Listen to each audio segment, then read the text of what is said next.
Sir really nice to hear from your words کہ آپ کی جو سکسیس جرنی ہے دیٹ از ریئلی موٹیویشنل.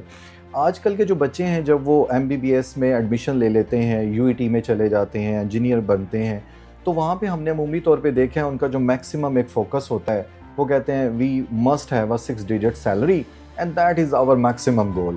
اور یہاں پہ جو آپ کی ماشاءاللہ جرنی ہے وہ یہ ہمیں بتا رہی ہے کہ جب آپ کی لگن سچی ہو اور مقصد آپ کی ضد بن جائے تو کامیابی آپ کی جھولی میں آ گرتی ہے. بالکل آپ کا سوال درست ہے کہ میرا کیونکہ بہت سارے انجینئرس کے ساتھ کیونکہ میرا واسطہ پڑتا ہے، میں انٹرویوز بھی کرتا ہوں، کچھ سب کی کوشش یہی ہوتی ہے چاہے کوئی MBA کر کے آ رہا ہے یا انجینئرنگ کر کے آ رہا ہے کہ میری سیلری کیا ہونی چاہیے، وچ از آئی تھنک یہ ایک لو ایم ہے.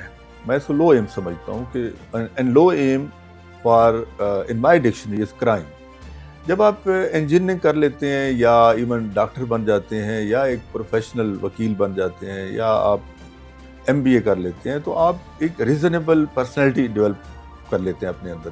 اس وقت آپ کا مقصد سیلری نہیں ہونا چاہیے، اس وقت آپ کا مقصد ہونا چاہیے کہ میں کیا کرنا چاہتا ہوں اور اس کو میں نے کیسے سٹارٹ کرنا ہے. آج دنیا میں سٹارٹ اپ کا دور ہے، تو سٹارٹ کرنے کے لیے آپ کو سیلری کا تو سوال ہی نہیں کرنا چاہیے. آپ کو یہ دیکھنا چاہیے کہ واٹ از مائی چوائس اور میں کیا اپنی چوائس کی جاب تلاش کرنے میں کامیاب ہو گیا ہوں یا نہیں. تو میرا یہ 100% اس پہ فوکس ہوتا ہے کہ میں لڑکوں کو موٹیویٹ کروں اور انہیں یہ ان سے پوچھوں. ان کے انٹرویو میں دوران میری یہی کوشش ہوتی ہے کیا یہ بندہ اس کام کے لیے بنا ہے یا نہیں بنا ہے. تو وہ لڑکے جو تو پیشن جن کے اندر ہوتا ہے اور وہ کام سیکھنا چاہتے ہیں اور وائر اینڈ کیبل انڈسٹری میں آنا چاہتے ہیں، سیلز میں آنا چاہتے ہیں، ٹیکنیکل سائٹ پہ جانا چاہتے ہیں یا ایبراڈ جانا چاہتے ہیں، وہ اس مقصد سے جوائن کرتے ہیں اور بہت زیادہ فلورش کرتے ہیں. تو لہٰذا کبھی بھی سیلری مقصد نہیں ہونا چاہیے.